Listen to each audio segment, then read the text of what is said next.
Olá, sou o Marcos e o Dica de Amigo de hoje vai tratar do romance de Thomas Mann chamado Dr. Fausto. Quem é Thomas Mann? O Thomas Mann foi um romancista alemão que publicou praticamente na primeira metade do século XX e que, para entender a obra do Dr. Fausto, é preciso entender que ele foi o discípulo moderno de Goethe. Então, o Goethe foi um escritor alemão que ficou muito famoso pela sua obra-prima, que foi o Fausto.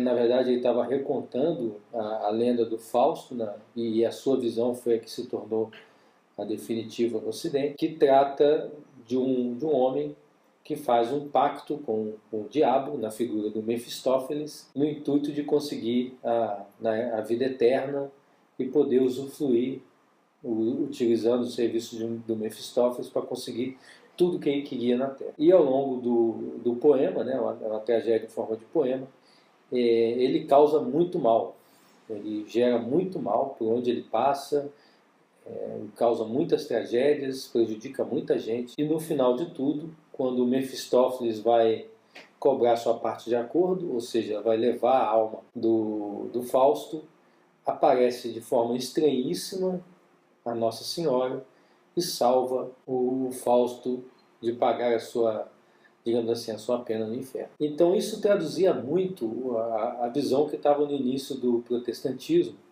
de que a salvação já estava decidida a priori. Então nós éramos já salvos ou não, antes mesmo de nós nascermos, porque Deus já sabia de todos os nossos atos.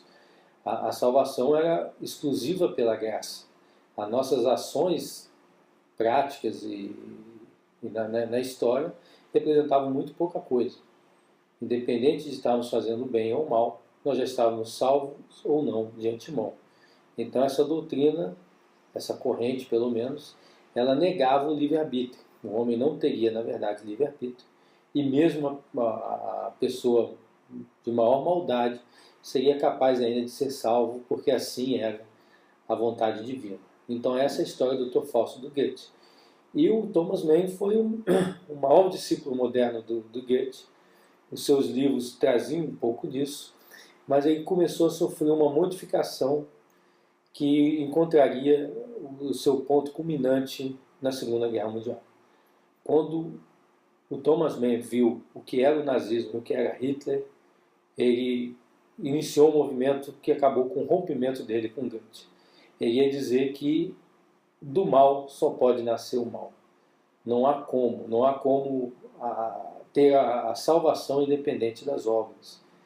Então, aquele final da intervenção da Nossa Senhora salvando a alma de uma personagem demoníaca como Fausto, para ele é inconcebível. Então, para isso, em 1947, ele escreveu o Dr. Fausto, que era nada mais, nada menos que uma alegoria ao próprio nazismo, da sua ascensão e queda, e também o seu rompimento com Goethe, já que no final não haveria nenhuma intervenção de Nossa Senhora. E o Fausto do livro, que é o compositor alemão Adrian Leverkühn, encontraria o seu acerto de contas finais. Ele realmente teria que pagar por tudo que ele faz ao longo do livro. Com isso, Thomas Mann estava dizendo que existe sim o livre-arbítrio, nós escolhemos entre o bem e o mal, e quem escolheu o mal acabará pagando por isso, como aconteceu com os próprios nazistas e com o próprio Adolf Hitler. Esse é um resumo bem sumário do livro. O livro é riquíssimo, ele é denso, ele é em torno de 500 páginas, então ele vai trazer, na verdade, uma grande reflexão sobre as correntes que levaram o homem a cair na tentação do totalitarismo, no caso do totalitarismo nazista.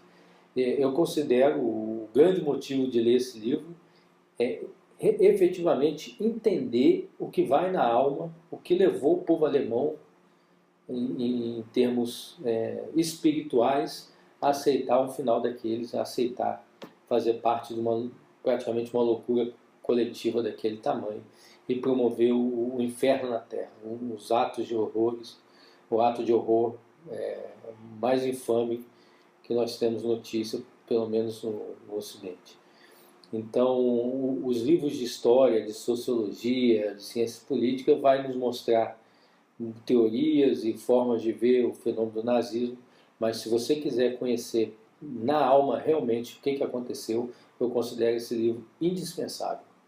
Então, o Dica de Amigo de hoje é o Dr. Fausto, do Thomas Mann, e uma boa leitura a todos. Se você gostou desse vídeo, peço que aqui embaixo clique no curtir, deixe um seu testemunho, para que a gente possa ganhar impulso e estar sempre produzindo conteúdos novos e apresentando para vocês toda essa vastidão de cultura que nós temos à nossa disposição. E basta ir numa prateleira, numa biblioteca, ou simplesmente comprar o livro e ler. Um livro que seguramente é difícil de ler, não é fácil, mas é um romance assim, de formação, da gente entender espiritualmente até onde vai a doença humana.